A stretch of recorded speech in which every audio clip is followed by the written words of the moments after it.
President Donald Trump recently completed his first official visit to West Asia, declaring that he secured over $2 trillion in new investments. But while that headline dominated the news cycle, something major, but far quieter, was taking shape much closer to home.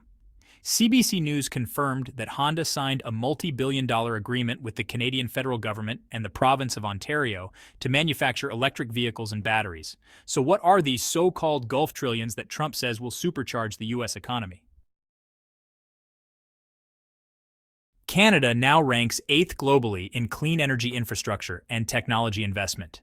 Meanwhile, the $2 trillion figure from Trump's Gulf tour left many observers puzzled, in the wrong way. In reality, only 10 to 15% of that amount is based on actual signed agreements. The rest? Mostly non-binding promises and PR fluff, meaning little to American businesses already struggling with ongoing tariff battles.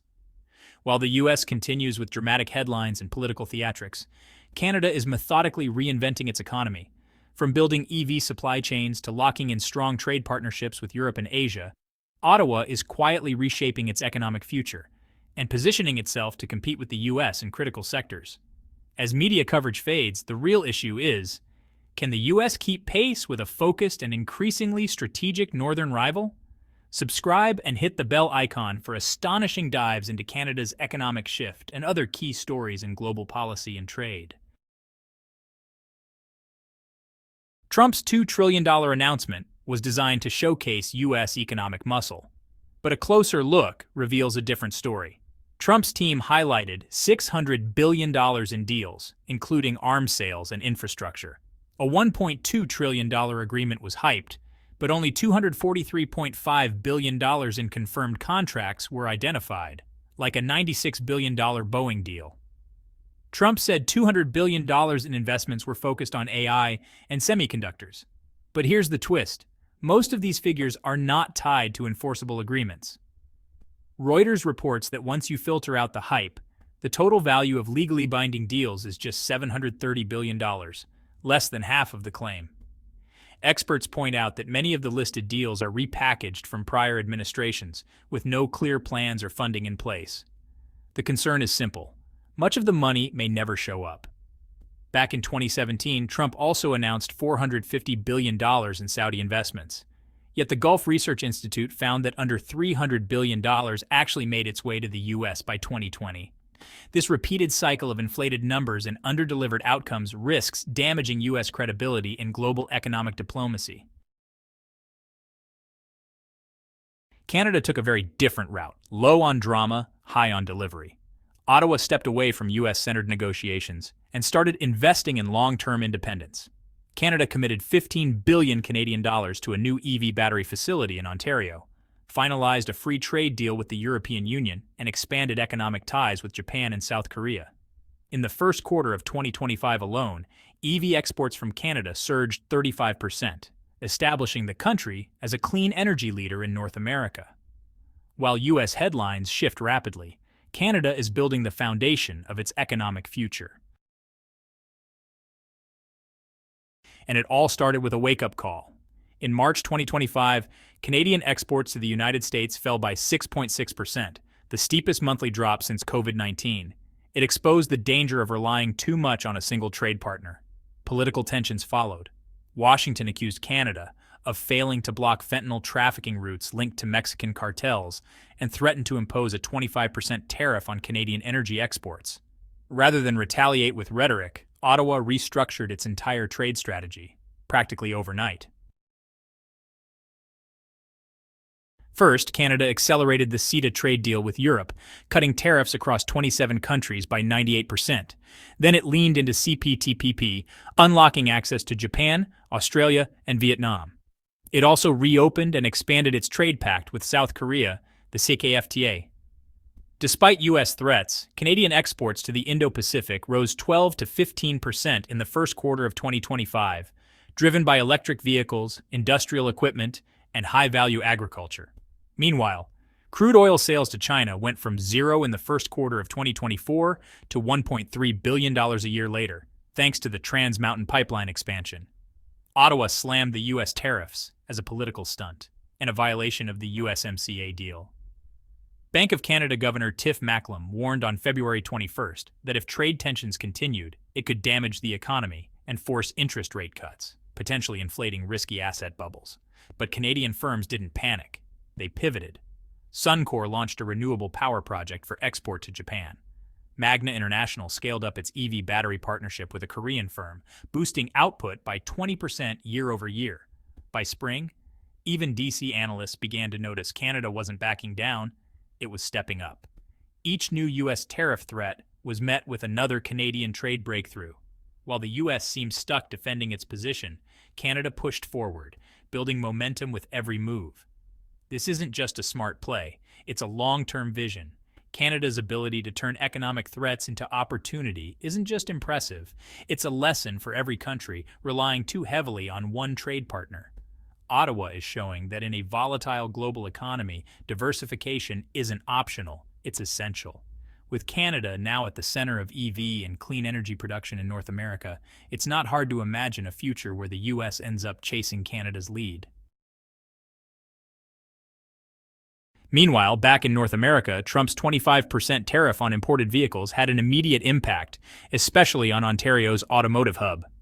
On May 2, 2025, Reuters reported that GM would slash one of 3 shifts at its Oshawa plant, one of Canada's key auto facilities. The move could impact over 700 workers this fall. Falling demand forecasts and a chaotic trade environment triggered by the 25% U.S. import tax on Canadian cars and auto parts. Many viewed this as a clear move to push production back to the United States. GM wasn't the only company affected. Stellantis soon followed, shutting down its Windsor plant for 2 weeks. This facility produces minivans and Dodge Chargers for North America. The announcement, made via the Unifor union, impacted over 3,600 workers and forced Stellantis to alternate between full production, reduced output, and complete halts over the next 3 months. By April, Windsor's output fell to about 70 to 80% of normal, causing many local suppliers to cut capacity by 20 to 30% to avoid bigger losses from the extra 25% tariff. But the impact went beyond the factories. Along Highway 401, businesses from electronics manufacturers to metal foundries started slashing orders, shortening shifts, and laying off staff to survive the tariff crunch. Small business owners reported a 25% drop in parts orders compared to early 2025, forcing some to restructure or temporarily close to handle rising costs as production expenses surged. The effects quickly showed up in vehicle prices on both sides of the border. Cox Automotive said that in April, the average price Americans paid for a new car jumped 2.5% from March, more than twice the usual monthly rise. Aaron Keating, a Cox analyst, forecasts that cars partly affected by tariffs could see a 5% price increase over the next 6 months, while those hit directly might rise 10 to 15%. Even counting only the taxable portion, buyers in both countries are likely to pay 5 to 7% more at dealerships, adding thousands to each vehicle's final price. Industry experts warn higher prices will cut sales. A recent study estimates that if tariffs continue, combined U.S. and Canadian new car sales in 2025 could fall nearly 1.8 million units below earlier predictions. At the same time, each new car might cost $3,000 to $4,000 more due to increased duties and parts costs. For families watching their budgets, these extra costs could delay purchases or push them toward the pricey used car market.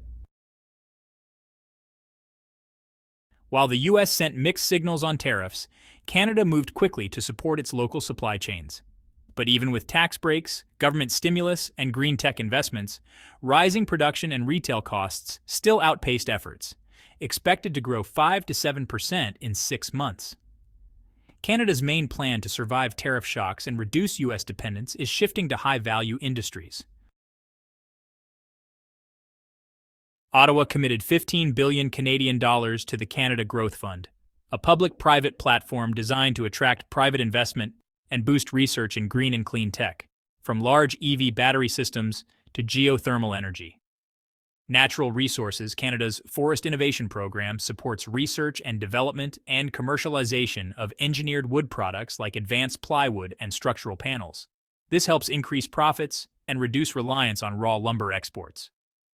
The Forest Industry Transformation Fund teamed with private firms to provide an extra 10 million Canadian dollars, launching pilot production lines for next-generation wood products now sold in US and European markets. Canada is also focusing on artificial intelligence. Alongside 125 million Canadian dollars through the Pan-Canadian AI strategy, the government added 700 million to an AI compute capacity fund and created a 300 million AI access fund to help small and medium businesses apply AI in manufacturing and supply chains. Another key tool is the Strategic Innovation Fund, which backs advanced manufacturing and tech projects. SIF grants have helped Canadian companies develop specialty chips, new materials, and digital platforms, boosting value-added exports far beyond traditional raw materials. Thanks to these efforts, high-value goods made up about 20% of Canada's exports in 2024. The National Trade Diversification Strategy aims to increase this to 35% by 2030, lowering the risk if the U.S. cuts off or hikes tariffs. Early signs are promising. After Washington's tariff wave cut Canada's U.S. exports by 6.6% in March 2025, exports to other regions, especially Europe and Asia, jumped 24.8% in just 1 month. This clearly shows diversification is working.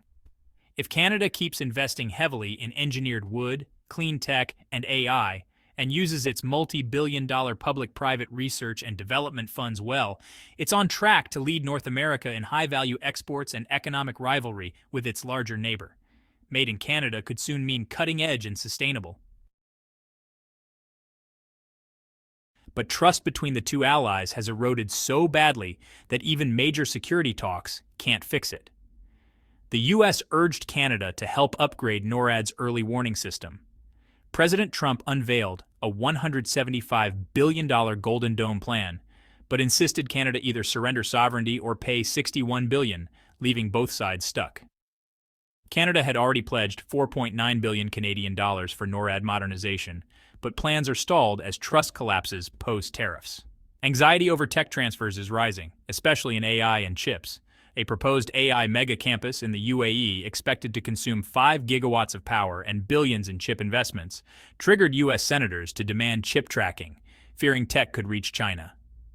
Reuters reported the U.S. plans to allow the UAE to import 500,000 high-end chips yearly, alarming national security officials worried about leaks of defense-sensitive tech and supply chain safety.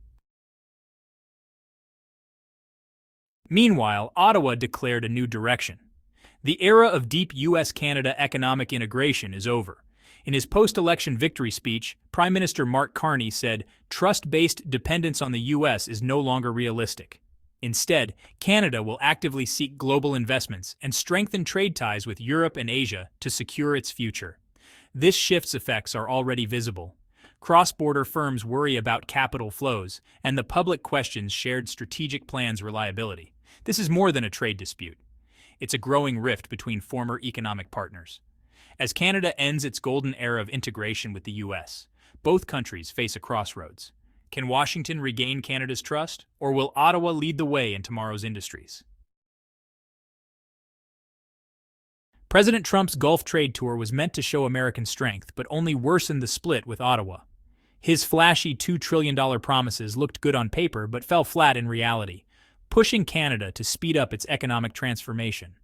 With the motto "Go Lean, Go Digital, Go Global," Canada is charging ahead with green tech, digital tools, and export diversification. This is a long-term plan that can't be undone.